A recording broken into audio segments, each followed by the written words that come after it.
Sliding no back now, I'm feeling like Venom. I told her kick it, back him, squeezing a Mac, lemons, walk down, boy. It's the dark skin savings my neighbor.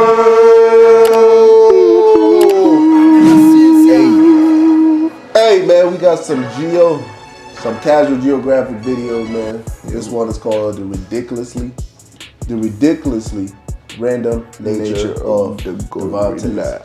Yo, waste no time. Crazy. Nah, let's get into it, brother. Bro. Racist, bro. Oh man, video. The greatest trick I think they perfectly just spin around like that. Gorillas were something to be scared of. Old time it's an ADHD Uber ape built like a practical joke. The gorillini is the opposite of a sleeper build. They look like a flash pass to being full-time horizontal, but really gorillas are unintentionally the most unserious animals on the planet. Almost every character trait that made them feared back in the day actually makes them adorably ridiculous when you have context. Like you've seen this picture, a gorilla beating its chest and baby ewe next has to be one of the most intimidating sights in nature. The sound, though, was not edited. Whole time this display sounds like an assault on bubble wrap. King Kong had you misunderstood. Only in a movie would you see this and hear the God of Thunder. It's more like someone weaponizing bubble tea in a straw. Put on a blindfold and it's not threatening anybody but Bubble Buddy, because it sounds like his family flatlined by firing squad. It's fitting. It was widely believed that the peg pounding was considered an act of war, but newer research says that it might help gorillas avoid conflict altogether. In a study done by Edward Wright of the Max Planck Institute for Evolutionary Anthropology in Germany, it was found that the biggest, most brolic mountain gorillas actually produce the sounds with the lowest frequency. Something about larger air sacs near the larynx, but it's considered an honest signal of competitive ability. And between two prime apes, the one with the higher frequency flesh cap might just have kind of a fight before it happens. So the chest beating actually allows smaller gorillas to avoid a fight they'd almost certainly lose, and lets gorillas choose the best option, since bigger males tend to be the first choice for intercourse. Basically, let them niggas know, nigga, back up. In a minute, but we'll get to that bridge. I'm like the other thing that apparently terrified early explorers into introverts was their jaw work. Gorillas have top 5 most inappropriate dental work for their profession. Right up there with camels and the gelada monkey. It's almost divine intervention that a lawnmower with limbs has a stronger bite force than lions, hyenas, and even a grizzly bear. I believe If you watch gorilla ASMR, you can literally see the muscle attached to the sagittal crest. That crest is why the gorilla has a built-in mohawk. Lucky for literally everybody, gorillas only use those vice grip jaws to crush about 40 pounds of food a day. And you'll never be more grateful for their grocery list until you watch one peel a tree like a banana. All that food would mean nothing if they didn't also have a host of gut bacteria to help break it all down. But because all that bacterial work also produces gas, gorillas are almost in a perpetual state of flatulence. A troop of IBS apes break more wind than a bloated beached whale, and it's so constant that researchers occasionally track traveling families through their southbound symphony. Scientists even used a gorilla-coded camera to gain insight into the secret society of this steroid simian, and what they found was that a well-fed family could blow a hole in the ozone layer. And at both ends, according to late gorilla expert Diane Fossey, gorillas burp as an act of goodwill and contentment. And you know, in some cultures, letting it out the attic is considered a compliment, but they might as well have gotten it from a knuckle-walking cow ape. On a less audibly offensive note, gorillas have also been recorded singing while they eat. Researchers refer to it as a chorus of appreciation. It's pretty cool, check it out.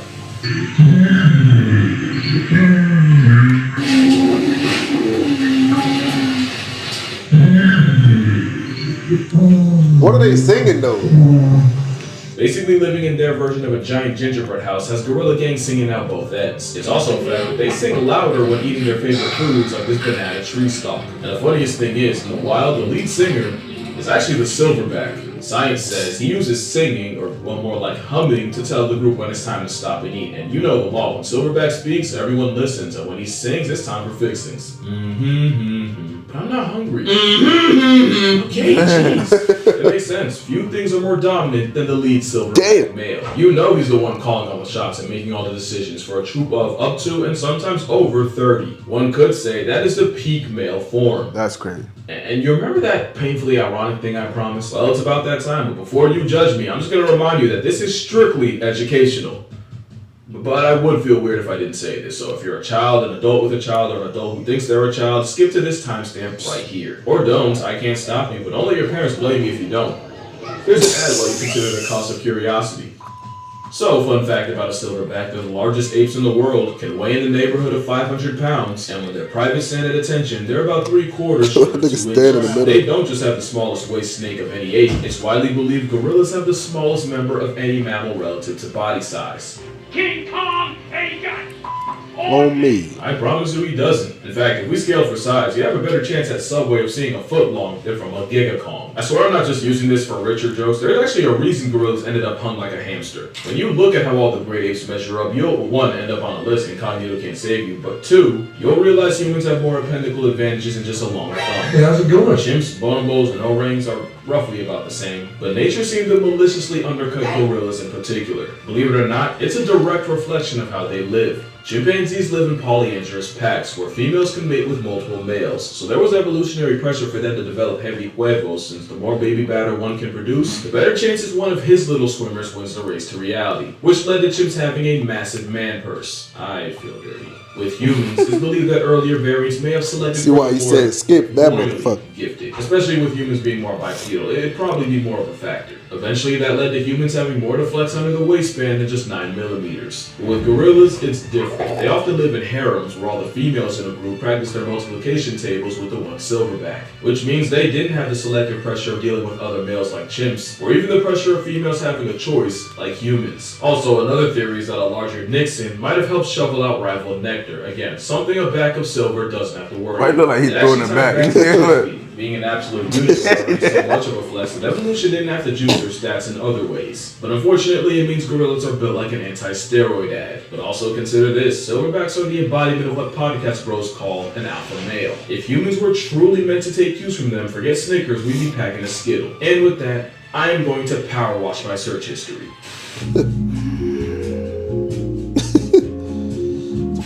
Also, silverbacks aren't the aggressive jocks that movies made them out to be. Turns out, they're a lot more involved in raising children than we thought. Research actually shows that if a gorilla were to lose its mother, as long as it still isn't living off her milk, they still have an equal shot at surviving. It's because silverbacks don't give child support, they are the child support. It's even been proven that gorillas are more attracted to the sensitive, child-nurturing males, and not really the aggressive bully types. Which is probably why they put up with so much disrespect, and why the father instinct might not just apply to gorillas. You might remember in 1986, a child fell into a gorilla enclosure, crazy how often that happens, and 400-pound Yumbo went over and tried to comfort the unconscious boy. Even when the boy came to and understandably panicked, instead of wilding out at the sudden disturbance, Yumbo calmly guided the other gorillas to a corner of the enclosure while first responders rescued the boy. Ironically, this was during a time the majority thought gorillas were bloodthirsty savages patrolling the underbrush of Africa. That literally could not have been further from the truth. In fact, it led to one of the most infuriating arguments I keep letting myself get baited into. Anytime someone brings up gorilla versus grizzly, all I can think is, you don't know gorillas, and you really don't know grizzlies. I'm here. Forget bears. Grizzly, they be tearing shit up. Gorilla cool. With records finding past tense gorillas with puncture wounds around the head and neck. Now, leopard attacks Gorillas of a full-grown male are rare. But if a 150-pound big cat is a genuine threat, a 10-foot, 900-pound revenant plot device would slaughter a roid monkey. And really, the more you think about it, the more disrespectful the question is. Y'all stay playing on a grizzly's body. Especially since the gorilla himself wouldn't even want that smoke. For all that bulk, they'd definitely rather run away than run a fade. Imagine thinking they can match with a grizzly when gorillas can get humbled by a change in weather. And I just love that gorillas in captivity and in the wild have no problems playing in the water. But when it falls out of the sky, it's suddenly unacceptable. Also, I don't know if you've seen that corgi that gave its owner a heart attack until she realized the only victim was a jar of jam. Turns out gorillas might have done the same to early explorers. One could only imagine seeing the blood-soaked fangs of this behemoth up close, only to realize gorilla grills come from the tannins in their diet, and for reference, tannins are the same ingredient that makes coffee bitter. And I think that's just gorillas in a nutshell. They look like they could do an absolute number on the human population, but I could not find one verified case of a gorilla murking a person. Attempts may have been made, but if you watch this video, you know she basically begged for it. Plus, it's captivity. In the wild, you actively have to try to get gorilla gloves put on you. They genuinely give you every possible warning before they do.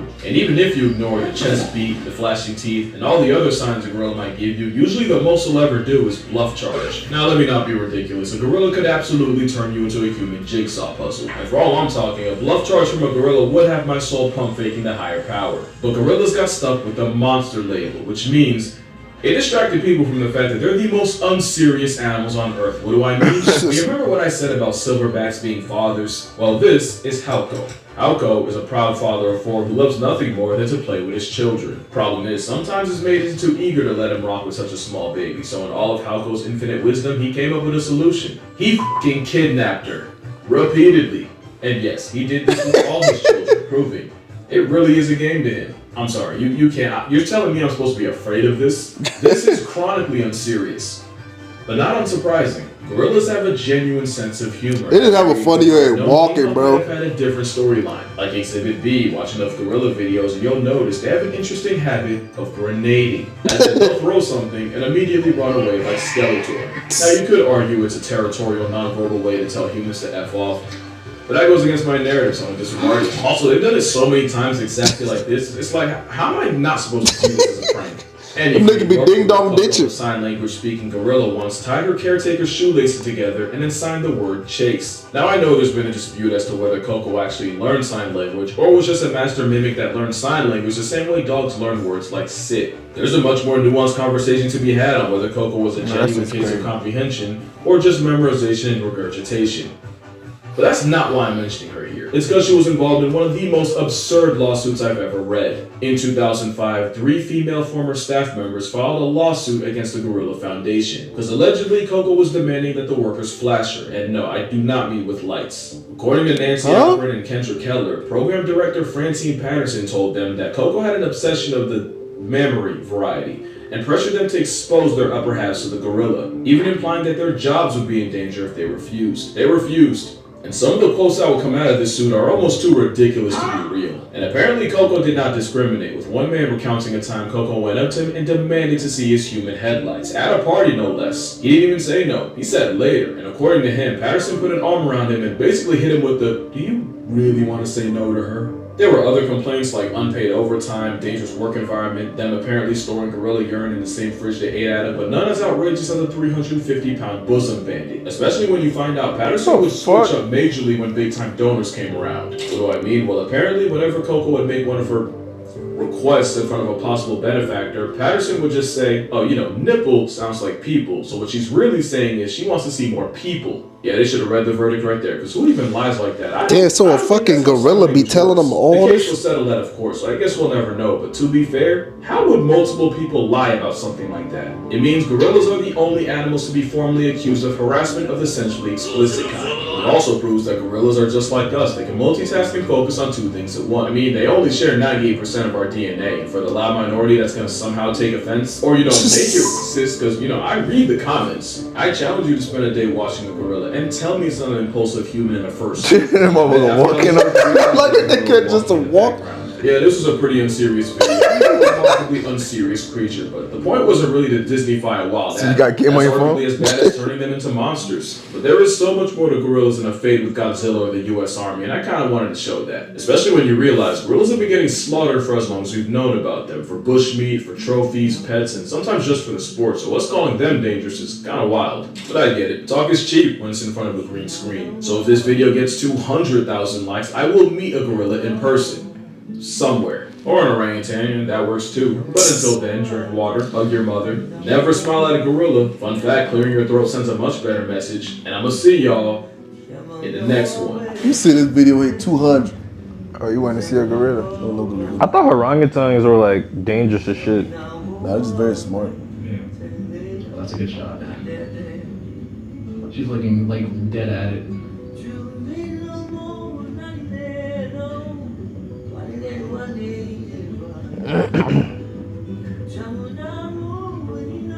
Was that a mirror? So they said when you clear your throat, it sends a it's like a threat message to the gorilla. For real?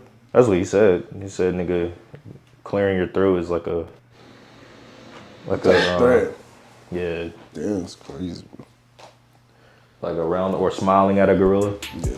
That's tough. It is crazy how we made gorillas like crazy and like shit, but crazy. it's like They're really chill. yeah, they don't just go around attacking niggas, bro. But if you keep fucking with them, they might pounce on your ass. But they let you know a couple times, like, hey, nigga. Yeah, when they bit Back that, up. when they beat that chest. Yeah, they let you know, hey, nigga, I can really beat the fuck out of I you. hear it fuck you up, nigga. On the chest, nigga. Put this on my. But back up, dude. Hey man. Hey man, anyway, that'll be fuck you up, man. that'll be it for today's video. If you guys learned anything, let us know down below, man. And thank y'all for tuning in. Yes, sir. We out. Peace.